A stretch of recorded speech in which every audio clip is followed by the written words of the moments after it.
Dreams. The history of aviation is a story of the constant fulfillment of dreams. In a few short years, one of man's oldest dreams has become a rapidly evolving reality.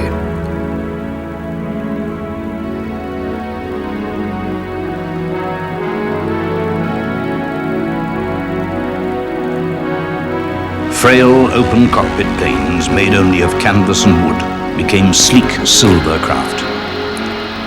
And with the change came the era of commercial aviation.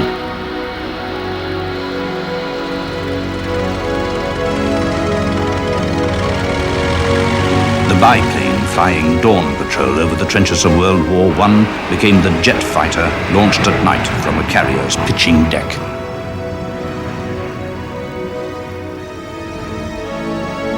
As pencil-slim rockets rose into the skies on trails of flame and smoke, the bonds of Earth's restraints were shattered and the final frontiers of space were crossed. James S. McDonnell and Donald W. Douglas, two of many men around the world who were deeply involved in this transformation of air and space. They helped shape a new era that changed our world for all time.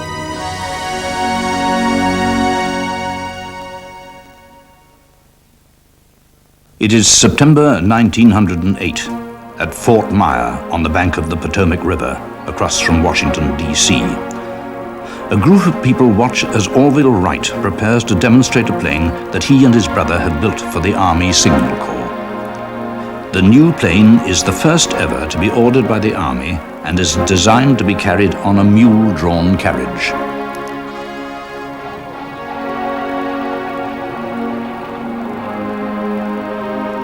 In the crowd stands a young man, Donald Douglas.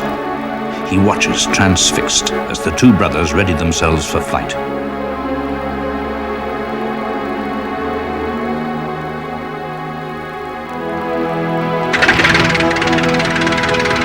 As the sun sets, Wilbur Wright climbs on board and flies.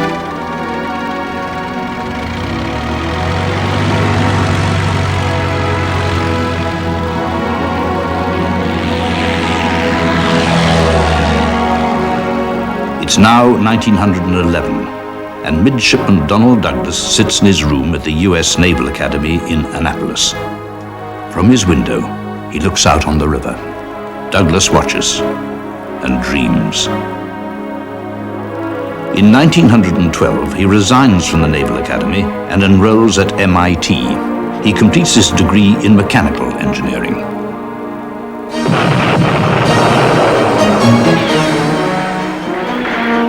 As war rages in Europe, Douglas is hired by Glenn L. Martin to design biplanes in Los Angeles.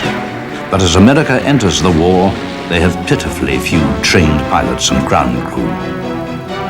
France had the world's largest air force with some 1,500 aircraft. Germany and Great Britain had about 1,000. America had 50 outdated aircraft and had already failed to visualize the importance of air power. Douglas becomes chief of an aeronautical group working for the Army Signal Corps, coordinating the country's aircraft makers and encouraging them to catch up with European technology. By the end of the war, they had only 740 planes in Europe, and only 196 were American-made. Douglas leaves Washington to rejoin Martin, seen here second from the right, where he helps develop a radically new plane, the famous Martin bomber. Times, however, are bad. To the rescue comes David R. Davis. From the newly formed Davis Douglas Company, established in the back of a barber shop on Pico Boulevard in Los Angeles, came a wood and canvas biplane powered by a war surplus engine. The plane is the Cloudster. In 1921, Davis Douglas becomes the Douglas Company.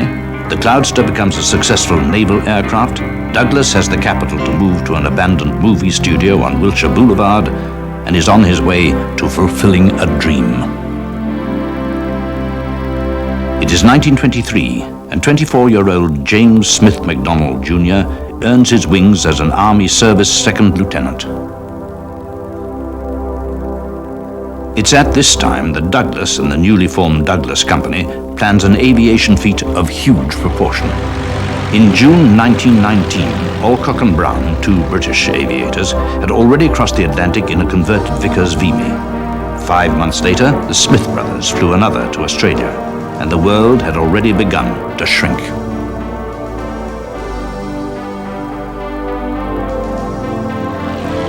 Backed by the US Army, plans were being made that would put the name of Douglas firmly on the world map with a record-breaking circumnavigation of the globe. Now designing with Henry Ford, it was ironic that the only link that McDonnell had with the man and the company that he, in later life, would absorb into his own empire was via the local cinema.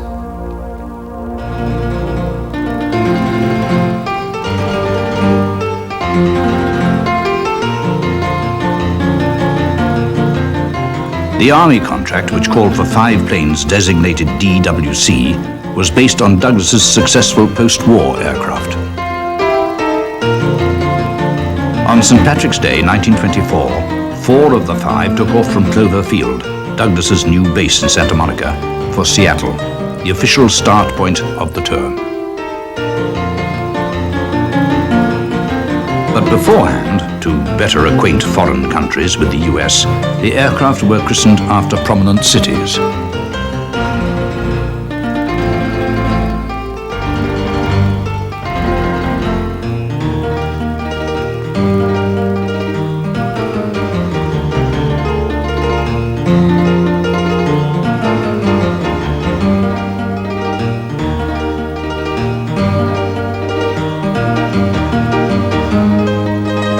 On April the 6th, 1924, coincidentally Douglas's 32nd birthday, the 4 DCWs, the Seattle, Chicago, New Orleans and Boston, were re-equipped with pontoons, and at 8:47 a.m. in hazy weather, the first craft was airborne and heading northwest on the 600-mile first leg to Prince Rupert Island.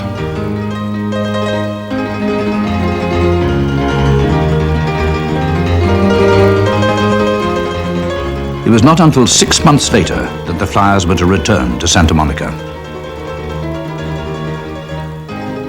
The coordination of the US services was nothing short of superb, but once last-minute replacements and adjustments were made, the flyers were on their own.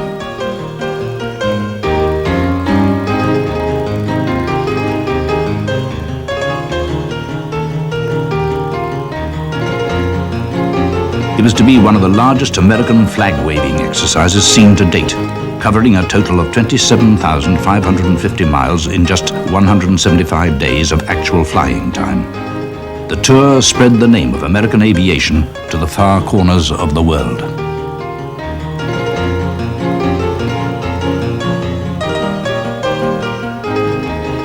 In Japan, old and young alike welcomed these unsung pioneers of early air travel.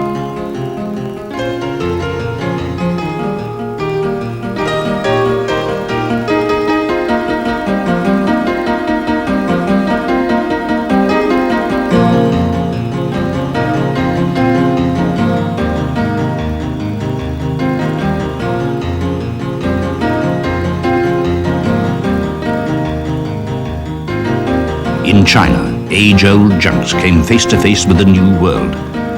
It needs little imagination to see that from these humble beginnings were sown the seeds of a new form of global travel and a potentially new machine of war.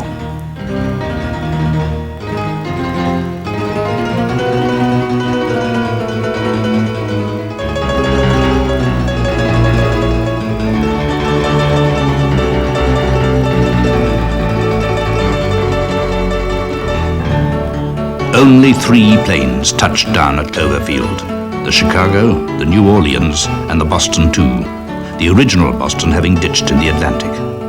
The Seattle had crashed near Alaska. In the vast crowd, the Prince of Wales is one of the many dignitaries waiting to greet the record breakers back to US shores. And as the planes returned to Seattle on September the 28th, completing history's first flight around the world, a proud mother stands beside Douglas. For McDonnell, the struggle continued. Having left Ford, he'd established James McDonald and Associates and was determined to build a kind of flying Ford. The result nearly killed him when a stabilizer failed on November the 15th, 1926. For Douglas, there seemed no way but up. I joined the Douglas Company in May of 1925 after having gotten a master's degree in aeronautical engineering at MIT 4 years earlier. The intervening years were right after the First War, and there practically was no aviation industry in this country. They were then working on some seaplanes for the Navy. So I said, well, I'll take anything you've got. And so I worked in the shop on a bench, bending and filing steel fittings, corner fittings, for the tubular steel fuselages that they had then. Prior to that, Mr. Douglas, Doug as we got to know him, was really doing practically everything as acting chief engineer and as a salesman and as somebody had to go out and raise the money to pay us. And he did pretty well in everything except the latter. I was getting $24.75 a week, and after a little while I went in and talked to him. He had a little cubbyhole off the drafting room which had about 12 people in it, and he had this little cubbyhole by himself. And I went in and said, I wondered if you'd be interested in raising me a little bit. And he said, well, Ray, you're doing pretty well.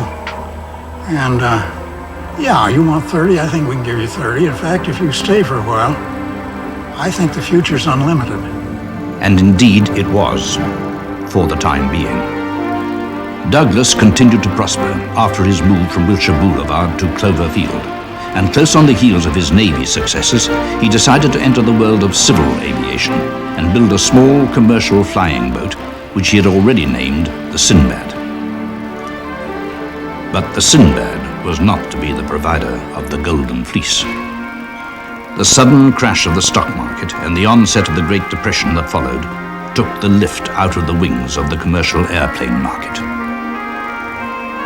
The 58 aircraft produced, now renamed the Dolphin, all but 11 were bought by the US military, with one exception. It was purchased by, of all people, William Boeing, Douglas's chief rival, to be used as an executive aircraft long before he had sold his controlling interest in the Boeing Company. For McDonald, the start of the Depression forced him to dissolve his company, and in 1933, 13 years after Donald Douglas left his job as chief engineer with Glenn Martin, the position was filled by another young man, still, in the face of it all, bent on success, James McDonald. First around the world, first the world round, soon became the motto of the rapidly developing Douglas Company. And despite the Depression, huge strides were being made in the development of military aircraft. It was at this time that the Dutch Fokker Aviation were experiencing problems with the tri-motor aircraft that they had supplied to Transcontinental and Western Air. And because of that, on August the 5th, 1932, Donald Douglas found in his mail one of the most important letters he was ever likely to receive. J.H. Kindleberger, Dutch they used to call him, came in as chief engineer. He appointed me his assistant. And that was just after the plant had moved to Clover Field, which was about 1928 or 29. And then we got into a situation where we were interested in the commercial side of things, but we didn't have anything to go on that. And Boeing came out with a 247, which was a low-wing monoplane stress king construction, which was very much like we got into later.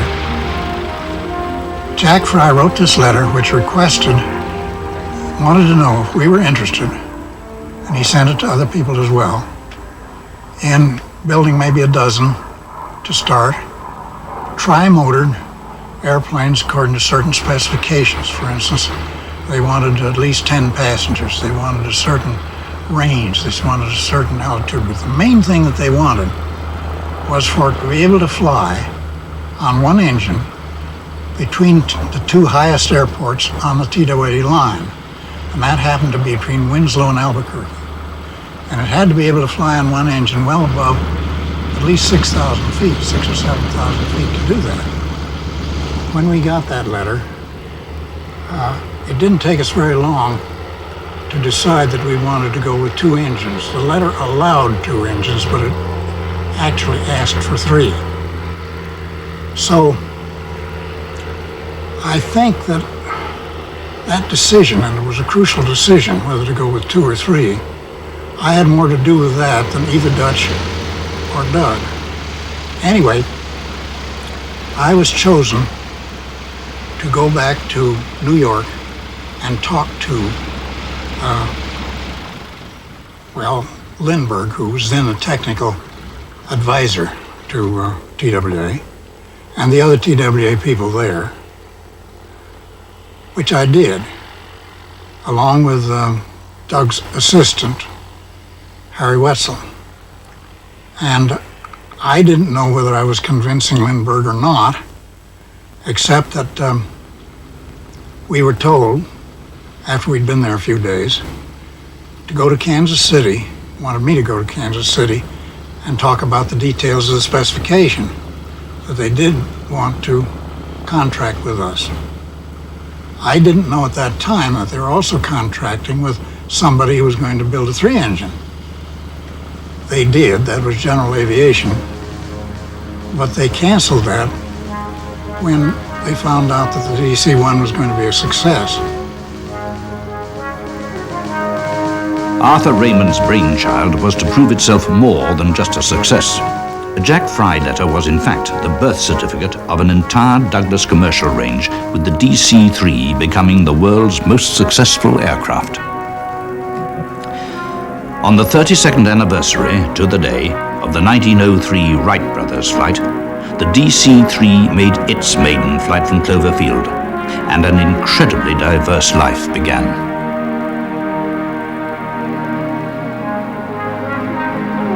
After Jack Fry's acceptance of the DC-1 and the updated DC-2 that followed, C.R. Smith, who had started American Airlines, saw a further potential for this craft that had reduced an arduous coast-to-coast journey to just 18 hours. By 1935, over 100 DC-2s had been produced when C.R. Smith suggested to Douglas that if he could expand the DC-2, he could come up with an aerial Pullman car. Other configurations would include a 14-passenger club lounge, which would accommodate the rapidly expanding requirements of the business traveler. A classic aircraft had been born that would enter the industry as a pioneer and blaze a trail that will stretch to the 21st century. In the beginning, it was the DC-2 that was being turned into the good ship Lollipop by the nation's Shirley Temple. But it was going to be Rosie the Riveter, a decade later, that would help win a war the storm clouds of which were already beginning to darken the skies of Europe. The DC-3 would become a C-47 and a multi-purpose military machine. Working round the clock at Cloverfield and at the newly acquired plants at Oklahoma and Long Beach, Douglas would build more than 10,000 aircraft.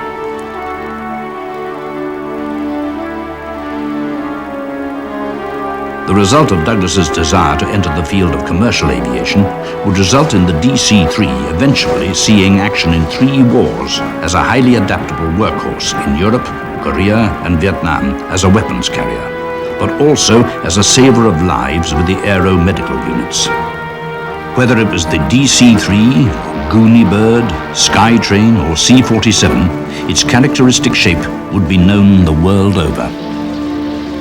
As a carrier of troops, it would form the backbone of an awesome armada sent into Europe on D-Day. It would become a supplier of food, ammunition, and reinforcements, maintaining a constant supply drop lifeline. It would tow huge gliders to their silent rendezvous behind the enemy lines. And after the conflict, in a Cold War, it would prove itself dramatically during the Berlin blockade, providing a steady stream of supplies 24 hours a day to help relieve a deadly stranglehold. There would be hardly a place on Earth that would not have passed beneath the wings of a DC-3.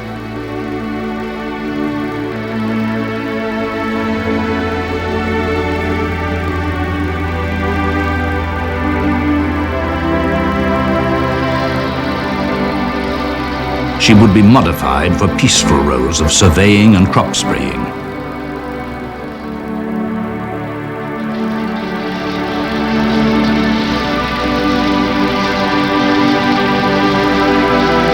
Competing with the jet age, it would become an aircraft that ground and flight crews would come to love, as over 2,000 entered passenger service around the world.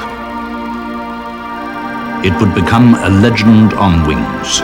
Wings that would carry the childhood dreams of Douglas well into the 21st century.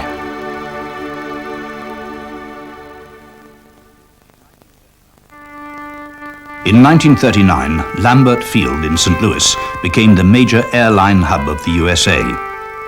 It seemed a good place to start, and for McDonnell the future looked promising at last as the newly established McDonnell Aircraft Company opened for business in 2 rooms in a small office block at the airfield. The company was just 3 months old, with a staff of 15, when the war clouds exploded over Europe. During the war years that followed, McDonnell obtained small workshops all over St. Louis, and working in a disused Cadillac factory, he used to boast that he would build airplanes in the world's largest garage. His first year ended in 0 trading, 0 orders, and 0 profit. But the future was gradually brightening. With its humble beginnings, it's strange to think that the company that would one day swallow Douglas began as one of the myriad of its supplicants, and, ironically, after constantly competing for government contracts, his first was to build tail assemblies for Douglas and his DC-3. And then, in 1941, for McDonnell and his now enlarged workforce of 5,000, half of which were women, the gamble paid off. On the 29th of July, the U.S. Army Air Force contracted McDonnell to design and build a twin-engined interceptor designated P-67. It was to be a strange-looking piston-engined aircraft with the intended role of bomber destroyer.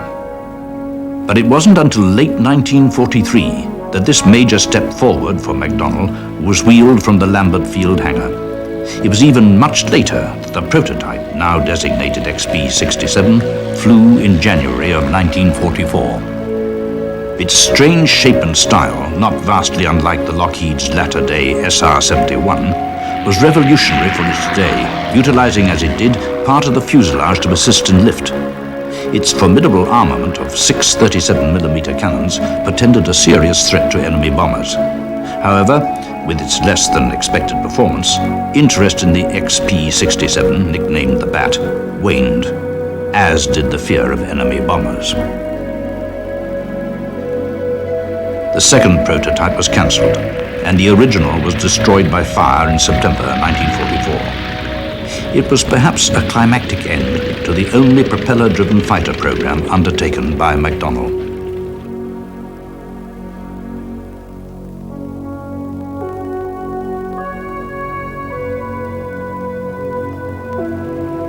But even as the Inferno consumed the Bat, another program was on the drafting board.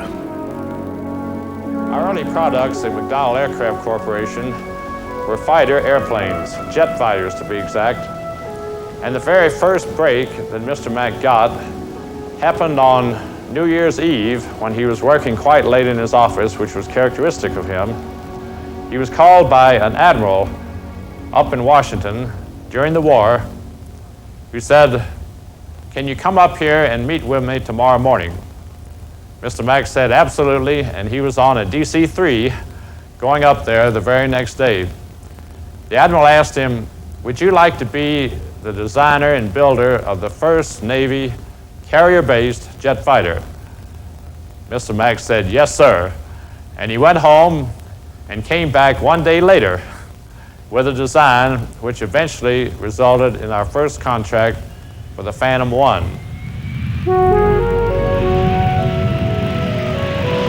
The design work was completed within a year, and later contracts were firmly placed for America's first jet fighter, designated XFD-1. Mr. Mack, as he was still known to the rapidly expanding workforce, always had a keen interest in animism and the spirit world that dated back to his days at Princeton. With this in mind, the FH-1 became the Phantom, and a long line of appropriately named aircraft began.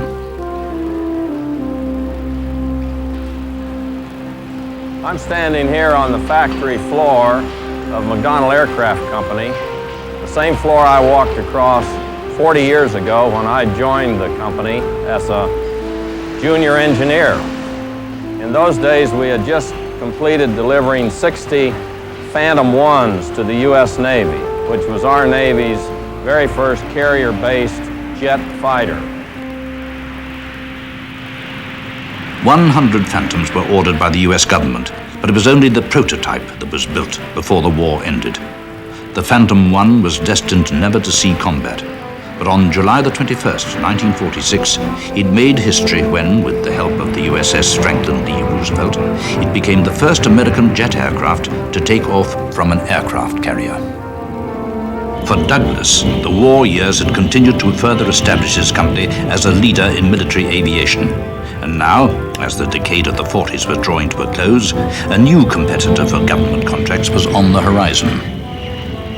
The remaining 60 production aircraft began to roll off the production line in January of 1947 and became the first all-jet Navy fighter squadron. And even as they began to enter service, McDonnell was hard at work on a successor. Shortly after the first flight of the Phantom in 1945, the US government expressed great interest in the new McDonnell design that outwardly resembled its predecessor, but in performance was vastly different. On January the 11th, 1947, the XF-2H was unveiled and made its first flight, powering itself into the air with twice the thrust of the Phantom.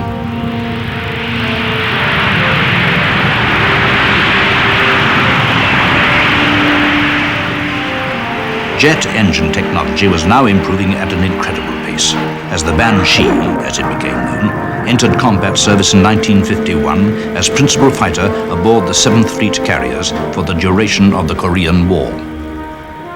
The Banshee was a twin-engine jet fighter for the U.S. Navy, carrier-based, and for those days, very high-performance machine. It was one of the biggest thrills I ever had, stepping into that from a P-51 and flying something that would really move, go to very high altitudes. Of course, it was still subsonic, but I'll say in the high subsonic region. For McDonnell, his dream was at last being fulfilled, as he ranked amongst America's great aircraft builders. Even as the Banshee was flying its first missions in Korea, its successor was being rolled off the production line at St. Louis. That was called the Demon, and that was a pretty good name for it because it had demonic tendencies. It was the only single-engine airplane we ever built, and probably will be the only single-engine airplane we will ever build. Had a brand new engine in it, and it was a brand new airframe. You put those two together at the same time, you're asking for a lot of development headaches. Success followed success, and although the future seemed boundless, and indeed it was, Mr. Mack never lost sight of the value of his workforce and the unique relationship he had developed with them. With the cessation of hostilities, the military immediately cancelled orders for the C-54 Skymaster that Douglas had been building in large numbers. Even worse for Douglas was that the US government put the 4-engine Skymasters on the open market for sale to the highest bidder, and it was possible to buy one for as low as $10,000.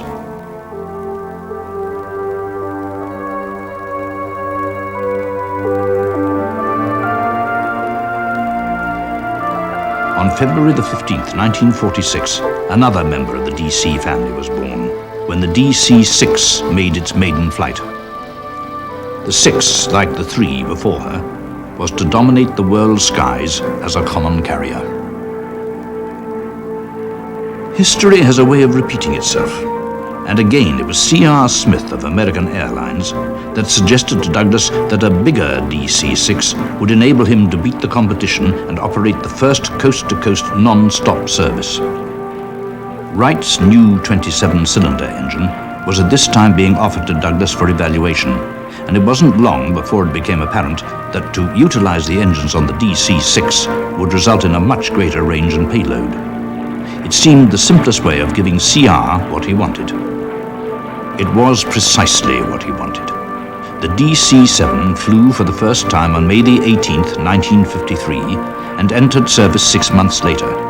By 1955, the advanced DC-7C was flying. They called it the 7 Seas, an apt name, for it became the first truly intercontinental airliner. For McDonnell, it was a time of experimentation. Projects were being developed and tested. One of the strangest was an idea based on utilizing the formidable range of the Convair B-36. It was extremely unorthodox and involved this tiny parasite fighter being slung on a trapeze under the wing. During the 7 test flights, the XF-85 Goblin achieved a maximum endurance of 109 minutes. But already doubts had crept into the minds of the military. Although the idea worked, retrieving the fighter in combat conditions proved to be no small feat. Bearing this in mind, the Air Force canceled the project after the construction of only 2 aircraft. It had cost them well over $3 million for research, development, and test evaluation, and it marked the end of McDonnell's first post-war Air Force contract and the end of the smallest fighter ever built.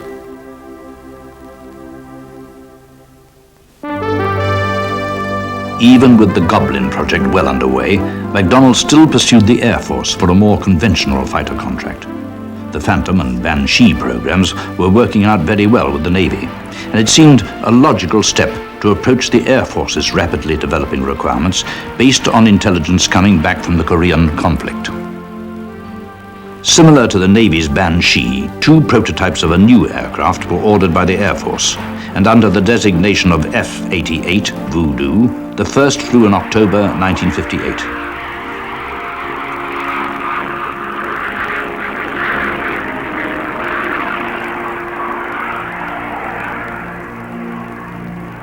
I can tell you when that thing moved out, nothing would stay up with it. In fact, on the very first flight of that airplane, I took it supersonic. Now, that's the first time that's ever been done.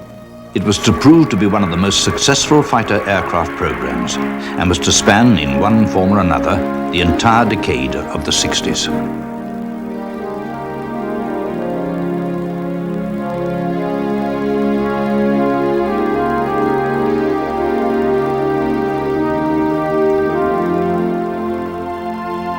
By now, in the middle of the 50s, stretched to his own personal financial limits, Douglas had to go it alone.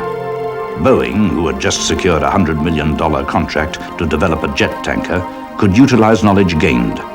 But there would be no financial help from the military to assist development of Douglas's first jet airliner.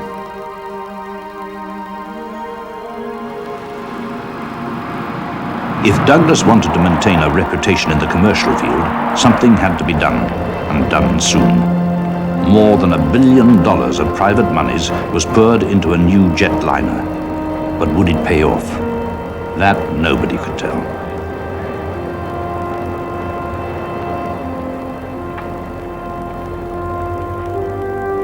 In St. Louis, McDonnell also had plans to enter the world of commercial aviation, and in fact had begun to develop for government evaluation an aircraft originally designed as a utility cargo transport aircraft, designated 119. Later, to commemorate the company's second 20 years of business, Mr. Mack suggested that it be redesignated the 220. The 220 was rolled out of the St. Louis factory on January the 30th, 1959. It proved not to be a success. In fact, it lost out to Lockheed and its entry for the government evaluation, the Lockheed Jetstar. Having tried to sell the aircraft as a trainer and subsequently as a small business aircraft, which incidentally was the first to receive a Class 1 license for this purpose, McDonnell, with no direct sales, bowed out of the commercial aircraft business. But as it was eventually to transpire, only for the time being.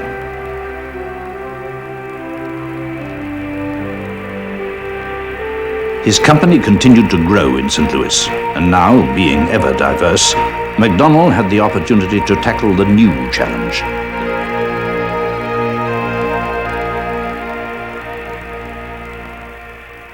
Later on, during the late 50s, we got involved in space.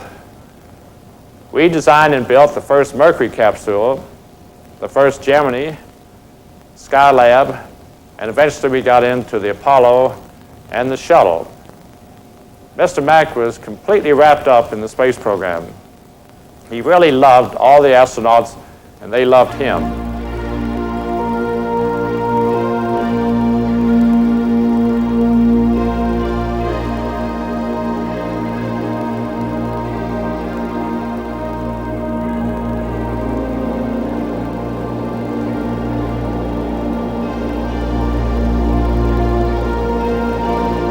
For Douglas in California, there was to be another, more unexpected problem on the horizon. His new jet airliner became a huge success, and indeed, the DC-8 became, as had its forebears, one of the world's most prolific airliners. The first DC-8 went on the assembly line in February 1957, and the last came off in May 1972. There had been 556 models made, which served the airlines of the world. For its day, until the advent of the wide-bodied Lockheed L-1011, Boeing 747, and the last in the DC series, the 10, the DC-8 was the biggest jet airliner flying. Some say that it was this program that began the steady decline in the financial stability of the Douglas Aircraft Company. Some say it was an acute management problem.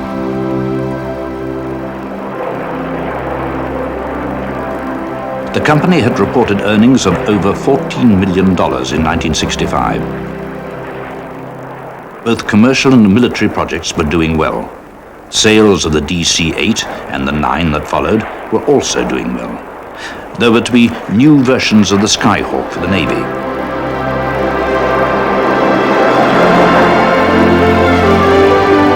There were also plans to introduce a new member of the DC family, the 10. The picture was bright and clear.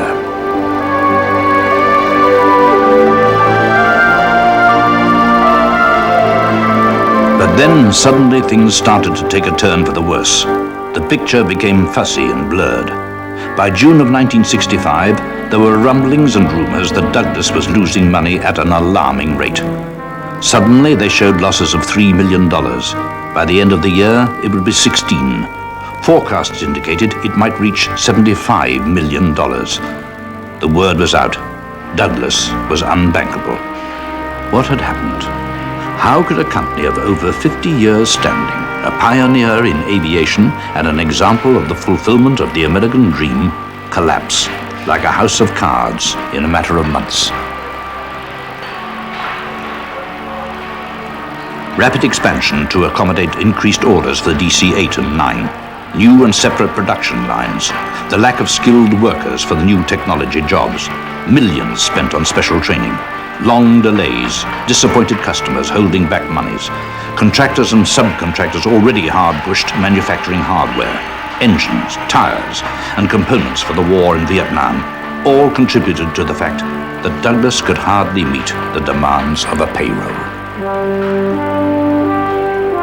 In St. Louis, McDonnell by now had entered the space race, and great strides were being made that further established the man and his company.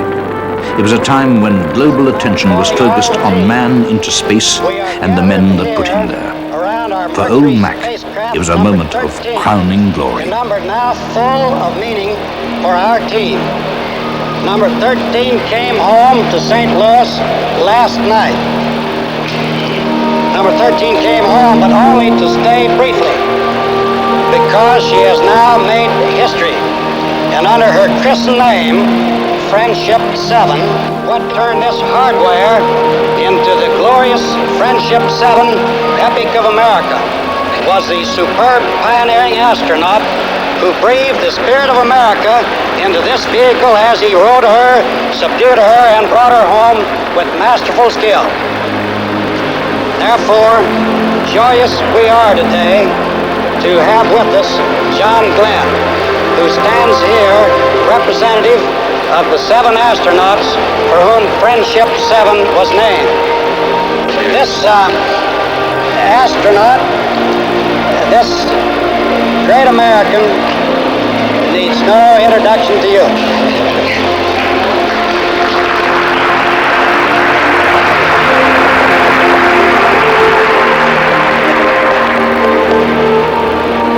Mr. Mack paid special tribute to all the engineers.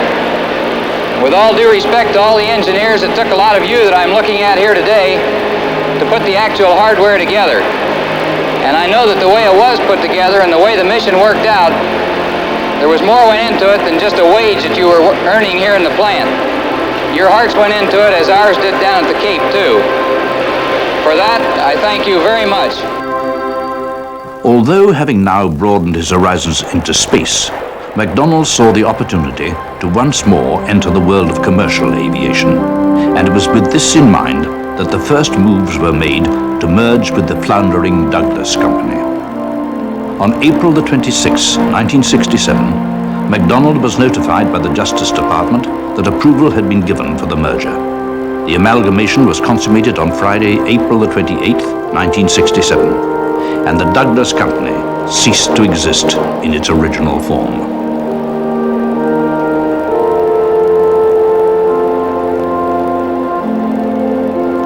Mr. Mack had hoped to get into the commercial aircraft business. And in 1967, we merged with Douglas, which realized a dream that he had had ever since he started in 1939. This combined, in his opinion, and in mine too, two very excellent companies that complemented each other in many, many ways. First of all, of course, Mr. Mack realized his dream of getting into commercial aircraft. Douglas was the preeminent builder, designer, and in my opinion still is, of commercial aircraft. They also had a very fine missile and space division which melded very nicely with our own astronautics company, which also built missiles. And in addition to that, we of course had our very profitable and successful jet fighter line. So the two companies melded together very well in their product line.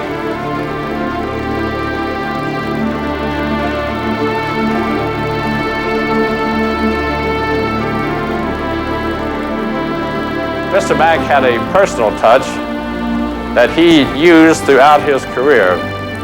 He liked to talk to people all up and down the line, and he did so often and frequently. And he also had a habit of calling everyone on the public address system and giving them the latest word about where we stood in our contracts and our business and how we were doing as a corporation. He always used to start it by, "This is Mack calling all personnel.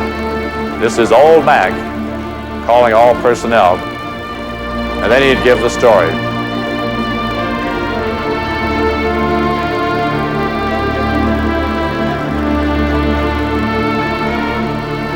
Throughout his life, James S. McDonnell never lost sight of the importance of the individual.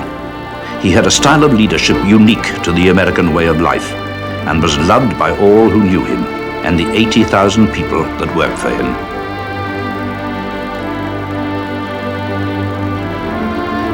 He died on 22nd of August, 1980.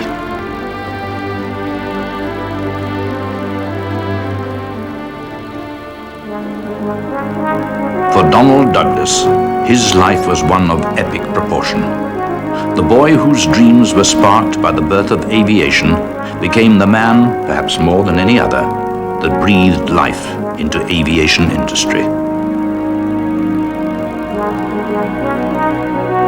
Until his death on February the 1st, 1981, he remained honorary chairman of the giant McDonnell Douglas Corporation.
And now, some extracts from the next exciting episode of Wings Over the World.